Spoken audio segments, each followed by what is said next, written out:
ভারতের উত্তরে হিমাচল প্রদেশের সুউচ্চ পাহাড়ের কোলে এক বৃদ্ধ জ্ঞানী বাবাজি একা একটি পুরনো দরগায় থাকতেন, যা বহু বছর ধরে ওই পাহাড়ি চূড়ায় অবস্থিত ছিল। এক সন্ধ্যায় যখন তিনি দরগার ছাদে বসেছিলেন, নিচ থেকে কারো পায়ের শব্দ শুনতে পেলেন। তিনি উঠে নিচে উঁকি দিতেই দেখলেন এক যুবতী এবং সুন্দরী নারী ধীরে ধীরে উপরে উঠে আসছে। তার হাতে তেলের একটি ছোট শিশি ছিল। বাবাজির হৃদয়ে এক অদ্ভুত আলোড়ন সৃষ্টি হল, যেন বছরের পর বছরের একাকিত্বে কোনো আলোর রেখা দেখা দিয়েছে। তিনি নিজেকে আটকাতে না পেরে ডেকে উঠলেন, শোনো, এদিকে এসো, আমার কাছে এসো। নারীটি যে ধীরে ধীরে উঠছিল তার ডাক শুনে থেমে গেল এবং তারপর দ্রুত পা বাড়াতে লাগল। বাবাজি অস্থির হয়ে তার দিকে দৌড়ালেন। যখন সে চূড়ায় পৌঁছাল, বাবাজি তার হাত ধরে ফেললেন। যেই তার নজর তেলের শিশির ওপর পড়ল, তার চোখে এক অদ্ভুত দীপ্তি দেখা গেল। তার মনে এক অদ্ভুত দ্বন্দ্বের জন্ম নিল। তিনি চুপচাপ ওই নারীর হাত ধরে তাকে এক নির্জন পাহাড়ি পাথরের দিকে নিয়ে যেতে লাগলেন। নারীটি অবাক হয়ে বলল, কোথায় নিয়ে যাচ্ছেন আমাকে? আমার হাত কেন ধরেছেন? বাবাজি কোনো উত্তর দিলেন না, শুধু তার হাত শক্ত করে ধরে রাখলেন। তারা দুজনে এমন এক উঁচু পাথরের কাছে পৌঁছালেন যেখানে কোনো পাখিও ডানা ঝাপটাতে পারে না। সেখানে পৌঁছে বাবাজি থেমে গিয়ে বললেন, আচ্ছা, তো বলো, তুমি একজন ম্যাসাজকারী, তাই না? হ্যাঁ বাবাজি, আমি সত্যিই একজন মালিশওয়ালি। আমার নাম রাশমিকা। আচ্ছা আচ্ছা, ঠিক আছে। তো তুমি কি আমার পায়ের মালিশ করে দিতে পারবে?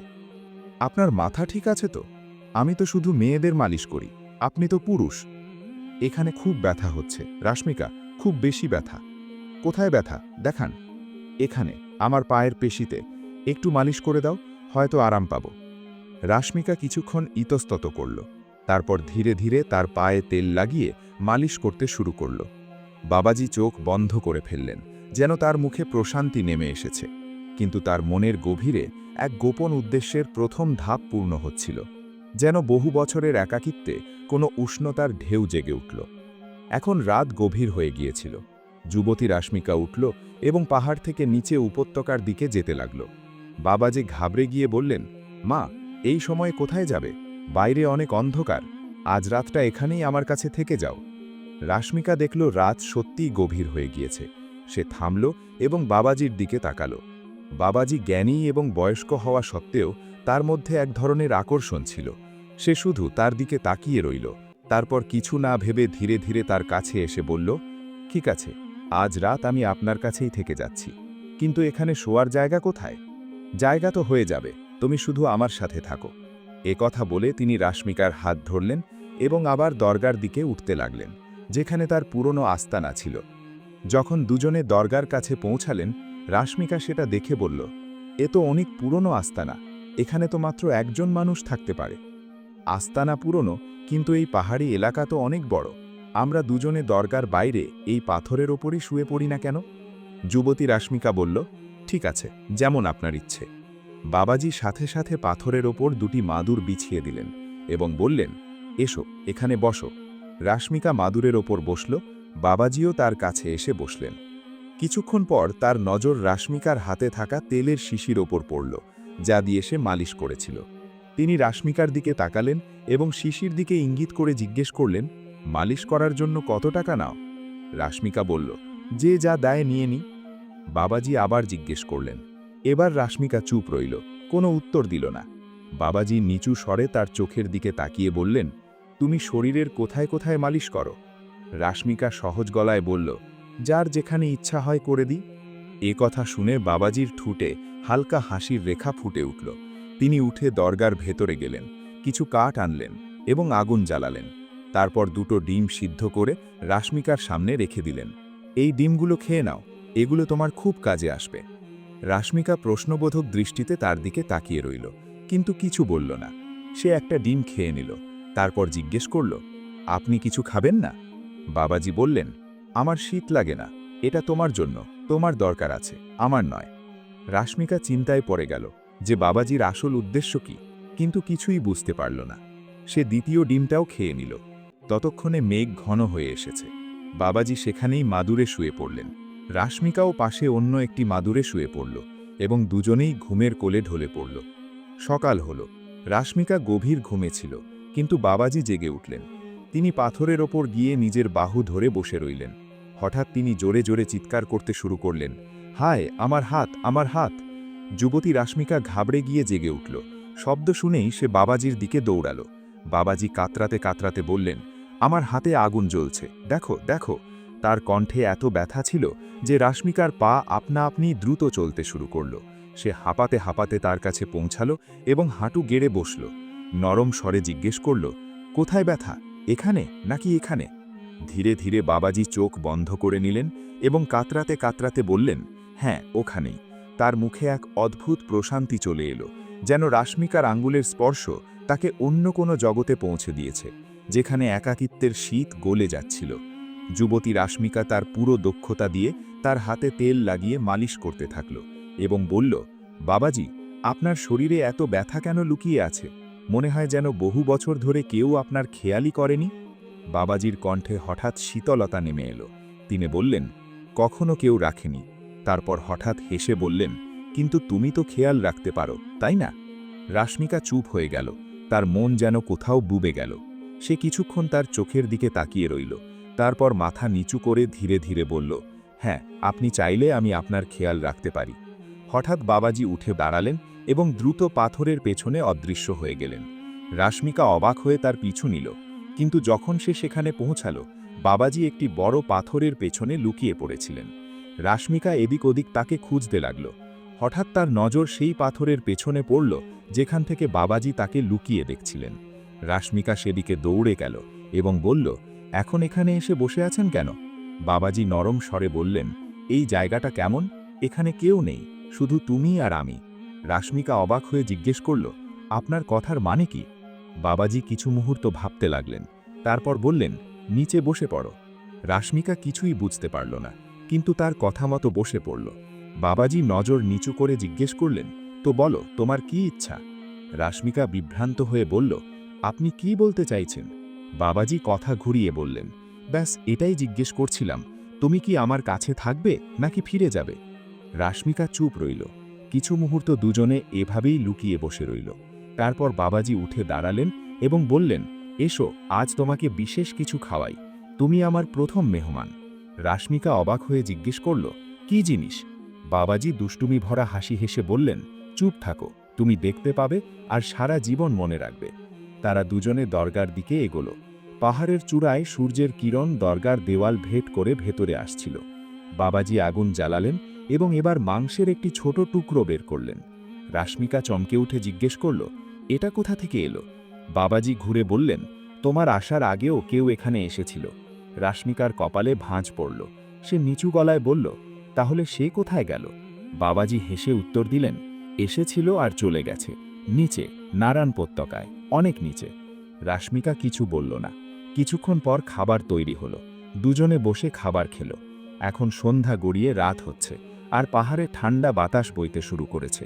বাবাজি রাশ্মিকার হাত ধরলেন এবং তাকে একটি পাথুরে পাহাড়ের চূড়ায় নিয়ে গেলেন। ওপরে পৌঁছে তিনি নিচে বসে পড়লেন এবং মাথা ধরে বললেন, আজ তুমি আমার জন্য কিছু করবে? রাশ্মিকা নরম স্বরে জিজ্ঞেস করল, বলুন, কি চান? বাবাজি কাতরাতে কাতরাতে বললেন, আমার মাথায় খুব ব্যথা, একটু মালিশ করে দাও। রাশ্মিকা বেশ কিছুক্ষণ ভাবতে থাকল, যেন সিদ্ধান্ত নিতে পারছিল না। তারপর সে ধীরে ধীরে তার মাথায় মালিশ করতে শুরু করল। কিছুক্ষণ পর দুজনে আবার দরগার কাছে ফিরে এলো। বাবাজি কাঠ জোগাড় করলেন এবং দরগার বাইরে আগুন জ্বালালেন। দুজনে আগুনের কাছে বসে রইল। বাবাজি রাশ্মিকার চোখের দিকে তাকিয়ে বললেন, তুমি কি একা? রাশ্মিকা কিছু বলতে যাচ্ছিল, তখনই বাবাজি সাথে সাথে বললেন, চিন্তা করো না, মন ছোট করো না, আমি আছি তো তোমার জন্য। রাশ্মিকা কথা শুনে চমকে গেল, কিন্তু চুপ রইল। দুজনে কিছুক্ষণ আগুনের পাশে বসে রইল। তারপর সেখানেই পাহাড়ে শুয়ে পড়ল এবং ঘুমের দেশে চলে গেল। সকাল হল। বাবাজি ধীরে ধীরে উঠলেন এবং চুপি চুপি একটি উঁচু পাহাড়ের দিকে চলে গেলেন, যেখানে একটি গোল বৃত্ত তৈরি করা ছিল। তিনি সেই বৃত্তের ভেতরে গিয়ে বসলেন এবং কাঁদতে কাঁদতে নিজেকে বলতে লাগলেন, এই জ্ঞানের কি লাভ, যা আমাকে শান্তিই দেয় না? আমার দ্বারা আর এই ব্যথা সহ্য হয় না। এর চেয়ে তো সেই সময়ই ভালো ছিল যখন আমি একা ছিলাম, অন্তত শান্তি তো ছিল। এদিকে রাশ্মিকা জেগে উঠল। যখন সে বাবাজিকে পাশে পেল না, তখন সে ওই পাহাড়ের দিকেই হাঁটা দিল। সেখানে পৌঁছে সে দেখল বাবাজি বৃত্তের ভেতরে বসে আছেন। রাশ্মিকা ধীরে ধীরে তার কাছে এলো এবং ঘাবড়ে গিয়ে বলল, কি হয়েছে আপনার? আপনি এখানে বসে আছেন কেন? বাবাজি তাড়াতাড়ি বললেন, কিছু না, আমি এমনি এসেছিলাম, শুধু পায়ে একটু ব্যথা। তারপর তিনি নিচু গলায় বললেন, আজ আমার বাম কাঁধে এক অদ্ভুত ব্যথা হচ্ছে, একটু দেখে দাও তো। কাল কোমরে ছিল, আজ কাঁধে। রাশমিকা হেসে বলল, আপনার ব্যথার এই ধারাবাহিকতা কবে শেষ হবে? সে ধীরে ধীরে বাবাজির কাঁধে হাত রাখল এবং মালিশ করতে লাগল। একটু নিচে। হ্যাঁ, এই জায়গাটা একদম ঠান্ডা। এখানে ব্যথা কেমন করে? রাশমিকা চমকে উঠে জিজ্ঞেস করল। বাবাজি গম্ভীর স্বরে বললেন, কিছু ব্যথা শরীরে হয় না, আত্মায় নেমে যায়। রাশমিকা চুপ রইল, শুধু হাত চালাতে থাকল। বাবাজি চোখ বন্ধ করে বললেন, যখন তুমি স্পর্শ করো মনে হয় যেন সবকিছু থমকে গেছে। তুমি শুধু তেল লাগাও, কিন্তু তার প্রভাব এত কেন হয়? রাশমিকা অবাক হয়ে বলল, হয়তো আপনার ধারণাই নেই যে আপনি আমার জন্য কি। এ কথা শুনে বাবাজি চুপ হয়ে গেলেন। রাশমিকা কিছু বলতে চাইল, কিন্তু জিহ্বা সঙ্গ দিল না।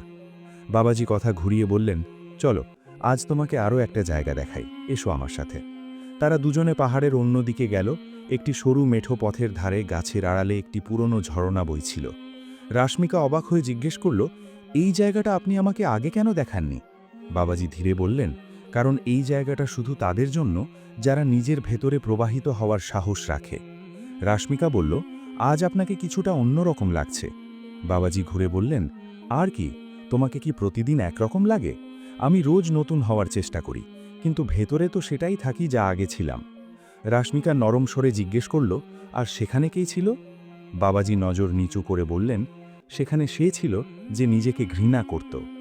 কিছু মুহূর্ত নীরবতায় কেটে গেল। তারপর রাশমিকা ধীরে ধীরে বলল, আপনি এসব কিভাবে সহ্য করেন? বাবাজি ধীর লয়ে উত্তর দিলেন, সহ্য নয়, হয়তো অপেক্ষা। রাশমিকা জিজ্ঞেস করল, কিসের অপেক্ষা? বাবাজি বললেন, তোমার নীরবতা ভাঙার। এ কথা বলে তার চোখে জল চিকচিক করে উঠল। পরদিন বাবাজি আবার পা টিপে টিপে উঠলেন এবং সেই পাহাড়ের চূড়ায় গিয়ে ওই গোল বৃত্তের মধ্যে বসলেন। তিনি কেঁদে কেঁদে ক্ষমা চাইতে লাগলেন। আমি আমার পাপের জন্যে তওবা করছি, নিজের ভুল স্বীকার করছি, শুধু আমাকে আমার শান্তি ফিরিয়ে দাও। এই মহত্ব, এই একাকিত্ব আমার চাই না। ঠিক তখন এই যুবতী রাশমিকাও সেখানে চলে এলো এবং বাবাজির সব কথা শুনে ফেলল। সে কিছুক্ষণ ভাবনায় ডুবে রইল, তারপর বলল, আপনার চোখে সেই আলো আছে যা আমি বহু বছর আগে আরেকজন পুরুষের মধ্যে দেখেছিলাম। বাবাজি চমকে উঠে বললেন, কার মধ্যে? রাশমিকা বলল, একজন পুরুষ ছিল, জ্ঞানী, শিক্ষিত, কিন্তু মনের দিক থেকে খুব নরম।